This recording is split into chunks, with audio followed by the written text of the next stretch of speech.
Halo teman-teman semuanya, semoga kalian dalam keadaan sehat dimanapun kalian berada. Baik, bersama saya lagi, Lewis Purba, dan kali ini kita akan membahas mengenai analisis isu dan gagasan kreatif dalam mewujudkan smart governance. Adapun instansi yang dibahas pada video kali ini adalah UPTD Pengawasan Ketenagakerjaan Wilayah 2 Karawang. Isu-isu yang ada di instansi adalah sebagai berikut. Yang pertama, kurangnya pembahasan isu-isu ketenagakerjaan secara global, terkhusus terkait kebijakan ILO. Yang kedua, pelayanan pada tamu di kantor kurang efektif dan efisien. Yang ketiga, penerbitan surat keterangan kesehatan dan keselamatan kerja atau K3 masih lambat. Yang keempat, beberapa pengawas ketenagakerjaan tidak menguasai bahasa internasional. Yang kelima, jumlah pengawas ketenagakerjaan masih sangat kurang memadai. Dan yang terakhir, belum ada perusahaan yang masuk ke dalam ranah penyidikan. Kita bahas isu yang pertama, yaitu kurangnya pembahasan isu-isu ketenagakerjaan secara global, terkhusus kebijakan ILO pada ranah pengawas ketenagakerjaan. Pengawas ketenagakerjaan harus memiliki wawasan global yang baik, sehingga memiliki pemikiran yang luas saat mengerjakan tugas dan tupoksinya. Hal ini tidak sesuai dengan manajemen ASN dan smart governance dengan nilai wawasan global.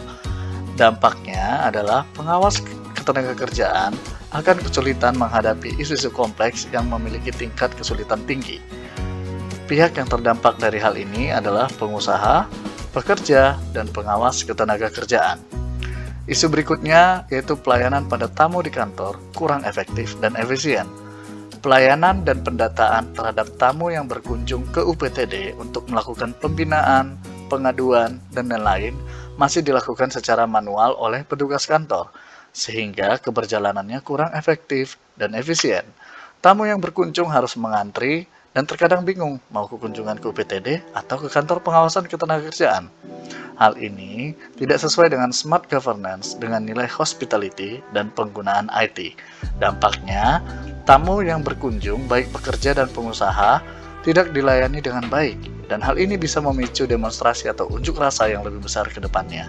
Pihak yang terdampak adalah pengusaha, pekerja, pengawas ketenagakerjaan, UPTD, bahkan Disnaker Trans Provinsi Jawa Barat. Isu berikutnya adalah penerbitan surat keterangan kesehatan dan keselamatan kerja atau K3 masih lambat. Penerbitan surat K3 masih lambat dan tidak ada keterbukaan proses terhadap perusahaan. Proses review terlalu panjang dan approval pimpinan masih dilakukan secara manual. Hal ini tidak sesuai dengan smart governance dengan nilai hospitality dan profesionalisme. Dampaknya, perusahaan akan mengabaikan hal tersebut sampai dilakukan pemeriksaan berikutnya, dan tingkat kemungkinan terjadinya kecelakaan kerja akan semakin tinggi. Pihak yang terdampak adalah pengusaha dan pekerja, dan pengawas ketenagakerjaan. Isu berikutnya adalah beberapa pengawas ketenagakerjaan tidak menguasai bahasa internasional. Beberapa pengawas ketenagakerjaan hanya menguasai bahasa Indonesia dalam melakukan pekerjaannya, sementara banyak perusahaan penanaman modal asing dan perusahaan yang memakai tenaga kerja asing di wilayah Karawang. Hal ini tidak sesuai dengan manajemen ASN dan smart governance dengan nilai bahasa asing dan wawasan global. Dampaknya, pengawas ketenagakerjaan akan kesulitan dalam melakukan pembinaan terhadap pengusaha yang berasal dari luar negeri atau perusahaan penanaman modal asing. Pihak yang terdampak adalah pengusaha dan pengawas ketenagakerjaan. Isu berikutnya adalah jumlah pengawas ketenagakerjaan masih sangat kurang memadai. Jumlah pengawas ketenagakerjaan di Karawang hanya 60 orang, sementara jumlah perusahaannya ada sekitar 18.000 perusahaan. Maka jika dibandingkan, satu orang pengawas ketenagakerjaan di Karawang mengawasi sekitar 300 perusahaan. Hal ini tidak sesuai dengan manajemen ASN dan smart governance dengan nilai networking dan profesional. Dampaknya, pengawas ketenagakerjaan memiliki beban kerja yang lebih berat sehingga berpengaruh terhadap penurunan hasil kinerja yang dihasilkan. Pihak yang terdampak adalah pengawas ketenagakerjaan. Dan isu yang terakhir adalah belum ada perusahaan yang masuk dalam ranah penyidikan. Kurangnya pengalaman dan pemahaman hukum dalam hal penyidikan kasus ketenagakerjaan terkhusus untuk penyidik ketenagakerjaan. Hal ini tidak sesuai dengan manajemen ASN dan smart governance dengan nilai nasionalisme dan integritas. Dampaknya, pelaksanaan hukum ketenagakerjaan tidak dapat dijalankan dengan baik dan tidak ada efek jera bagi perusahaan yang melanggar hukum. Pihak yang terdampak adalah pekerja dan pengawas ketenagakerjaan.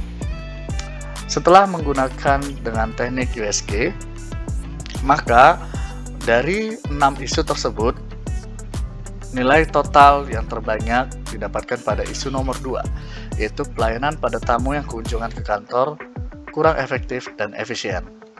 Oleh sebab itu, maka kita akan bedah seluruhnya dalam fishbone diagram. Pelayanan pada tamu di kantor yang kurang efektif dan efisien, yang pertama disebabkan karena sistemnya. Dari sistem kita melihat bahwa mekanismenya masih manual dan belum dibuat aplikasi atau barcode yang mudah dipahami atau dipergunakan. Dari lingkungan sendiri, antrian sering terjadi dan tidak ada tempat menunggu. Hal ini disebabkan karena ukuran kantor tidak luas dan hanya ada satu ruangan yang memiliki AC. Kemudian dari sisi perencanaan, saat kunjungan ke kantor, tamu tidak jadi melakukan pertemuan dengan pengawas yang dia cari.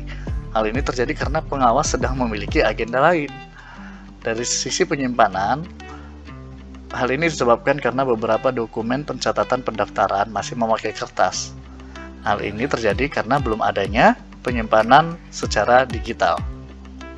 Oleh sebab itu, maka saya menemukan beberapa gagasan kreatif, yaitu yang pertama dengan membuat barcode pendaftaran pelayanan yang dapat digunakan baik secara online maupun offline, sehingga para tamu yang hendak datang ke UPTD boleh mendaftarkan terlebih dahulu dan bisa merancang pertemuan dengan pengawas ketenagakerjaan yang dimaksud. Kemudian membuat sistem digitalisasi dan lokalisasi penyimpanan data sehingga data tamu yang berkunjung tersimpan dengan rapi. Yang berikutnya adalah admin dapat mengatur rencana pertemuan antara pengawas dan tamu yang berkunjung ke kantor UPTD untuk menghindari adanya antrian di kantor. Mungkin sekian dari saya. Terima kasih teman-teman buat waktunya. Assalamualaikum warahmatullahi wabarakatuh.